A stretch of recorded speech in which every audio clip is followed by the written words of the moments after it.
دوباره دم باش گهدارو بینرین هجاد بشه هفدیتنی جبرنامه گلاوا سبهه به دروشمه پرتوک لیتا شارستانیه یا پیشنگاه هر کل آپرتوکان به چاپا خویا نهان گرک دیدمک نیزده ور الدارخستن گلو چاپا ایسال وی چاوا به آمدکاری چاوا جراحتا کرن روشا بشداری او آگاهی و بهتر امی ناس بکن جبریز الیاسیدو هفسرو که دسیا چانده یا کانتونا جزیره بریا تليفوني تولي برنامج مدبه دمات خوش به ماموس الیاس برچاوا گلک خیر سلاف جبوتا و جبو گهدارین هجا بوگر گلک سپاس جبوتا و سپاس جبو توليبونا تماموستا دسبيكي كائم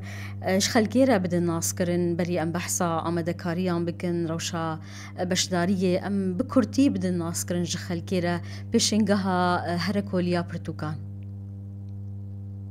يعني سال همينة بشنگها برتوكا يا هركول تيل دارخستن بدن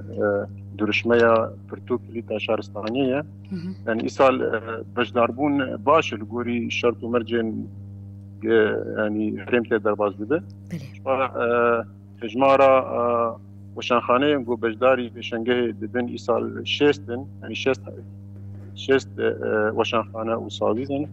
صازينه جوان شيستي نحباش ولي بورين خستن جبر شتو مرجن ان هرمي يعني ناين يعني ممكن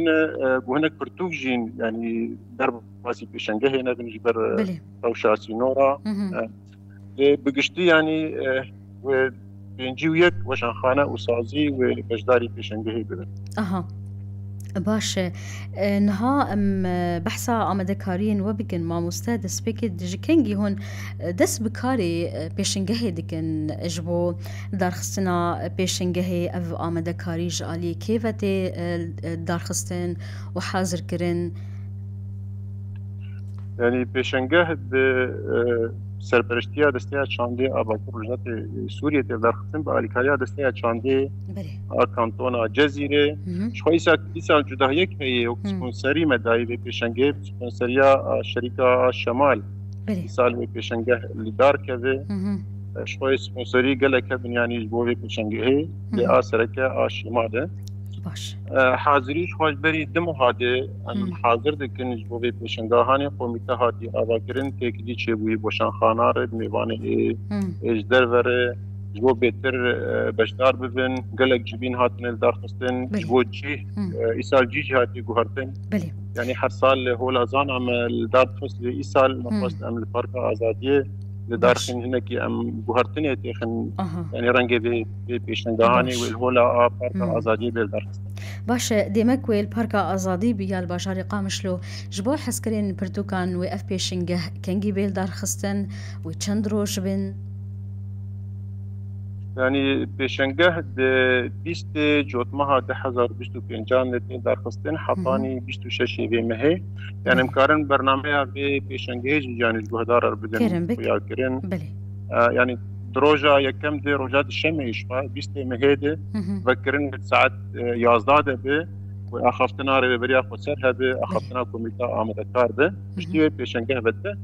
روجا ديام روجا سيشمعيه وسيمينار دي بينج ايفاري ده بداينج اليني فيسكار محمود وهبي بنابي نيفساندنا روجنديفيسن انشر يعني كتابة يوميات الحرب العربية بيجن بشتوي بشا هناري ساعات حفظ إباري دست بيدكي روجا آسسيان روجا چارشمي شوات في روجي دجي بيرانينا البستواني نمي رجا غرفينا تشلو يك ساليا فده ساعات يازده وبيرانين شوات بيشنگه هده بشتوي سمينارك ساعات بينجي إباري دهي جالية أكاديميا جينولوجي بنابي فندنا قيام ريبرتي بشا هنري ساعات حفظ بشا هنري جيج يعني مي موزيك يعني سترانتنا بن يعني موزيك واحد بن روجا چارمين سمينار ساعات حفظ بينجي إيفاري ده داينج يعني بسكار روناق مراد بنابي هون عندنا وجاية شورشي مسج أدب الثورة بشتي بشا هنري دي ساد حفظ إيفاري ده روجا إيني بيشتو شارع مهيده پانلك ديالوج لسر زمان كوتي داين جالية فريدون سامان وسميرة حاج علي وبرزو محمود بله مجارة و برزگريكين زمان كردية شفا روجاش شادد روجاش شادد برنامج كنية بروجه دي وقت اقتناء برتوكاية دروجا حفتاده يعني مراسم بداوي كرنية ساعات بينجي ايواري دسبيدكه فاخافتنا مالبات شهيد هرقوله بله وبشتي ويجي اخافتنا شركتها باكور شماله بشتي بشا هنري هي داويد خلات كرنا بجدارين بشنگهي جوان رازي وشانخانيك بجدارون باشه ودبرد تبين يجي هي يعني حروج ايواري ساعات ششانده يعني باسكي وشانخانه وسازيه ده يعني برتوكتين انذكرن باشه من بحثا وی خارجی بکرکو دی چالاکین وی پیشنگهی و جبلی سیمینار و پیشکش کرنا پرتوکان گلو امذکرنا بر همین نوشی هبن باشه ماموستن ها تبری هنکی آنی زمان کو جشیستی و پینجی و یک وشانخانه تبلی وی پیشنگهی ببین جبر روشا وی داویه چه بو مثلا گرتنا سینوران وكي جمارة برتوكان بقشتي وسرناوين هيد في بيشنجهي ده نيزي تشندن أو برتوك يعني هجمارة برتوكان تقريبا سدو وشل حزارن سدو وشل حزار برتوكن هجمارة سرناو نفيسان 16,000 وحفسدن 16,000 وحفسدن باش نظام برتوكاي دشوا رجايا جنيه يعني سدي تشل رجايا زمان كردي هي سدي تشل سي رجايا برتوكين زاروكان هي سدي شار رجايا برتوكين جنيه تقوش قاسمه مستا سدي تشل باشه يا زاروكان يان زاروكان سدي شار ويان زمان كردي تشل سي باشه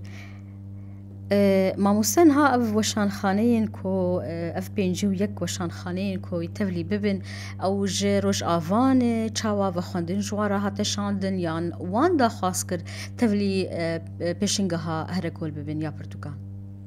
شفا وك حرصال قوميتك ما هي يعني تيكليه بوان دكين فان وشان خاني حرصال بجدار بن وشان خاني نوجي يعني يسال بور وشان خاني جولات بجدار بن يعني شار برشين كردستاني باكور باشور روجلات روج آوا جي عراقي جي سويدي جي سوريا جي لبناني جي بلجيكا يعني فان ولا داي بجدار بن پر باشه انها جوره نود وان برهمن کو اصال بشدارن دوی پیشنگه ده ام ببیجن بشه نوبن زمان نوبن هننگلو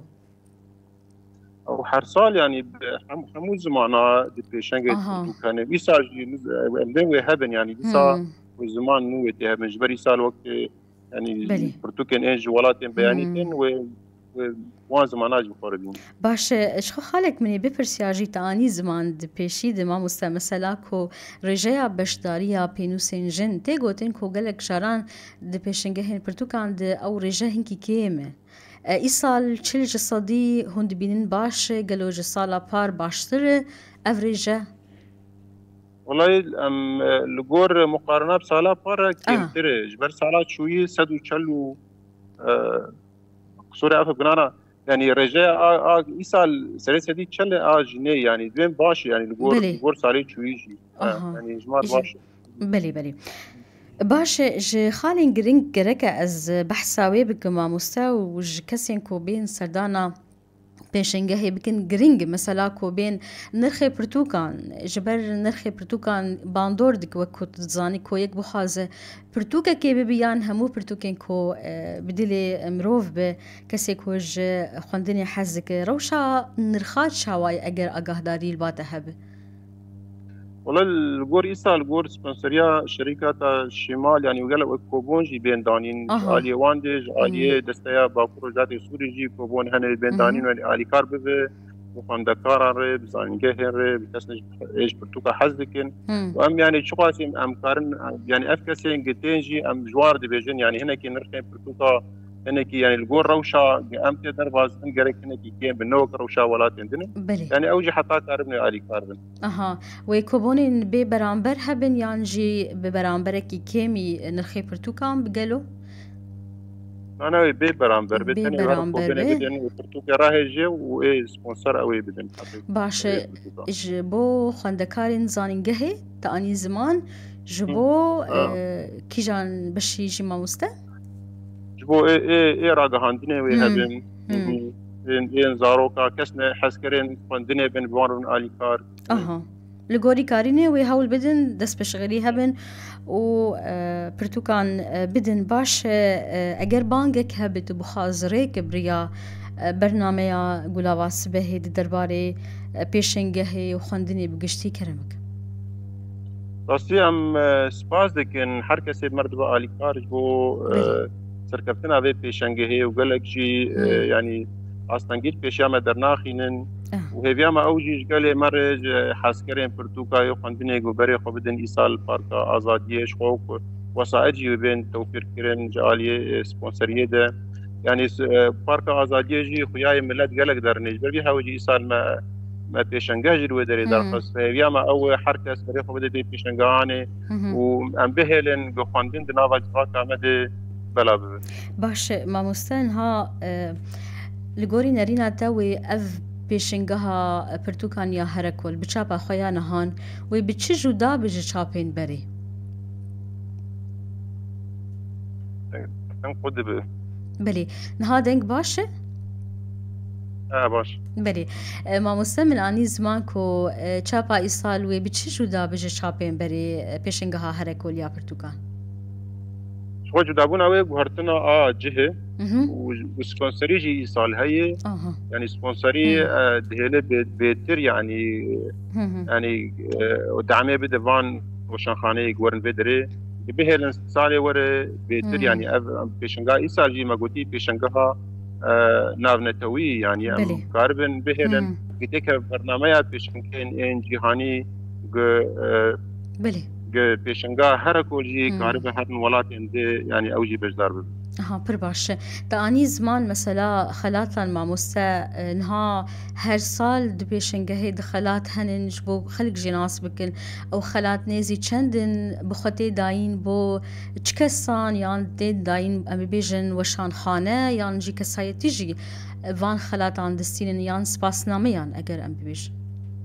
او خلات يعني وقت سپاسنامه براسي كسين بجداري بيشنگه دبن جبو وشان خانه جبو سازين ان بيشنگه شخوا وك ميوان بيشنگه بيشنگه انا وك ميوان رزگرتنه ين رومته يعني باشور كردستان وك فريدون سامان إيسالي ورج لبناني محمود وهبي ورا يعني او سمينار راجي بدن او جي وي خلاط اورگرن پر باشه لگوری نرینا تا ماموستا الیاس گرینگی ال در خستنا پیشنگها پرتوکان یا هرکول بچرولی لیزد مثلا ام ببیجن بلافبونا چاندا خوندنی لهریمامه يعني بيشنگه الولاد هاكشي تدر خصن دروج آفاد جي دروشا قام تدر باز بنجي أصلاً سينور ده يعني أبو نحصل سر هذا أم دارقينن يعني أبجي براستي يعني درفتك جبو كسن إنجي برتوكا حزكن جخوندني حزكن كسن نيفيسكار برهمي خواهد شابكن كاربن بجداري ده بيشنگه بخن يعني آهنگين امذكرني شي بكن نيفيسكار برده پیشنگه دبن ای خوندکار جی کاربن ورنوانی وسکرا ناز بکن برهم نو دورده ببینن جبر اف پیشنگه ده همو برهم یک بخوازه يعني دبالاوی ده به کار پیشنگه ببینه جبر پرتوک براستی يعني استا خوندني هری بلند جمع روش خو پرتوک استی خوردکه يعني جالي دزگه راگانی وات می پرتوک يعني خزینه که تمیل مالیه وكسنا بين بيشنگه كاربن يعني برتوخانه خوي مالي زنگين بكن وزان برتوكيت بيشنگه دبين ايك بالاوان بكشين گلکس پاس جبوتا ماموستا داویت بخواستش کی بیجیان خالق من نپرسی کرم بک سپاسیا وجه دکن و سپاس بوگو وما کرد میوانی خواهش بوگم کاربن بيشنگه هاني برنامه و كارت بيشنگه دبگه امش گهدار ابن قیاد کرن گلکس پاس جبوتا بريز الياس سيدو هفسروكي دستا چانده کانتونا جزيري بريا تليفوني تبمربو گلکس پاس جبوتا